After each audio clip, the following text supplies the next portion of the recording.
This instruction video does not replace the printed operating instructions. All operating instructions have to be read carefully before operating any service lift. This instruction is only valid in connection with the original operating instructions of each service lift. All work on the service lift may only be done by at least 2 persons. Every person should be able to make an emergency call at any time. Additional to the daily check, the following service lift components must be inspected daily for damage and proper functioning before starting travel. Perform a visual inspection of all screw connections, all switches, limit switches and buttons, all mechanical components, all security seals, and the travel route. The cabin of damages, the ease of movement of all mechanical components, and note that on cable-guided lifts, the guiding ropes must be inspected and secured in the rope guides on the platforms. The daily check must be carried out at the beginning of every working day by a qualified service lift operator.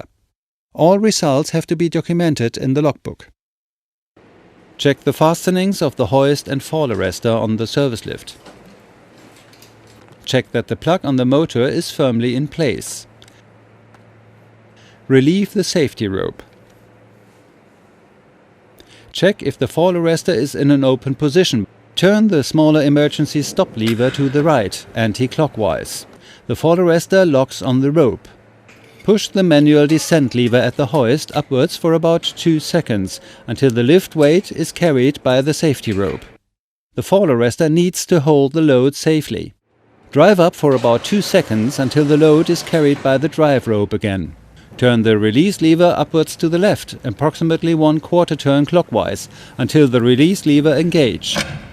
The release lever must engage. The fall arrestor is now open. Pull the safety rope upwards with a jerk. The fall arrestor must hold the rope. Turn the release lever upwards to the left, approximately 1/4 turn clockwise, until the mechanism locks into space in the open position. The fall arrestor is open. The safety rope has to be strained. Once the test is completed successfully, the fall arrestor is ready to use. Move the service lift upwards approximately 2 meters. While it is moving, check whether the centrifugal force weight is rotating through the inspection window of the fall arrestor. If it is not rotating, stop the movement of the service lift immediately and send the fall arrestor to the manufacturer for testing.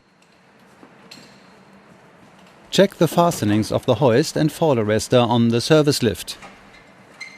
Check that the plug on the motor is firmly in place. Relieve the safety rope. Check whether the fall arrestor is open. The hand lever has to be in this position. Press the emergency stop button. The fall arrestor must close.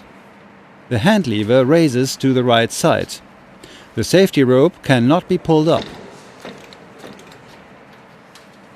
Open the fall arrestor again by moving the lever down to the original position. The fall arrestor is open. Pull the safety rope upwards with a jerk. The fall arrestor must hold the rope and lock. The hand lever shows to the right side. The safety rope cannot be pulled up. Open the fall arrestor again by moving the lever down clockwise a second time. The fall arrestor is open. Move the service lift upwards approximately 2 meters. While it is moving, check whether the centrifugal force weight is rotating through the inspection window of the fall arrestor. If it is not rotating, stop the movement of the lift immediately and have the fall arrestor tested by authorized personnel. Manual descent may only be used to lower the service lift in an emergency and must be halted every 30 meters for 5 minutes. The emergency release can be used in an emergency for 10 complete manual descents.